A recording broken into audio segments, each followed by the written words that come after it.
Bonjour et bienvenue au laboratoire de sciences. Voici le matériel et l'installation nécessaires à la réalisation de cette expérience.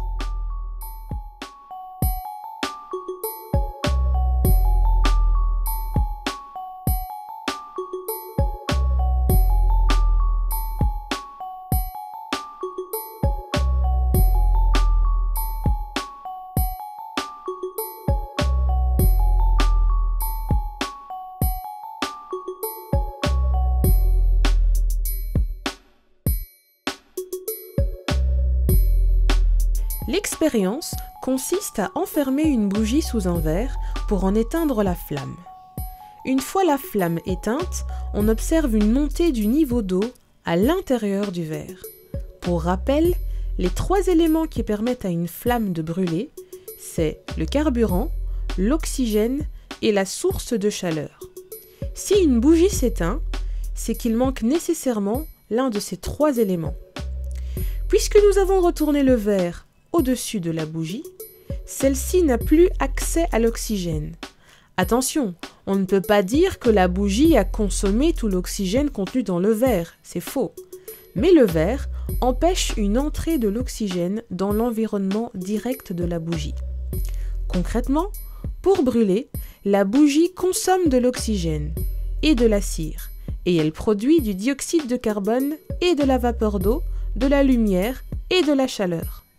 Le dioxyde de carbone produit par la bougie est chaud. Il va donc monter dans le haut du verre, ce qui va forcer l'oxygène à descendre dans le bas du verre. Sauf que le dioxyde de carbone qui est chaud va se refroidir lorsqu'il va toucher le verre et il va aussi se mettre à descendre vers le bas du verre.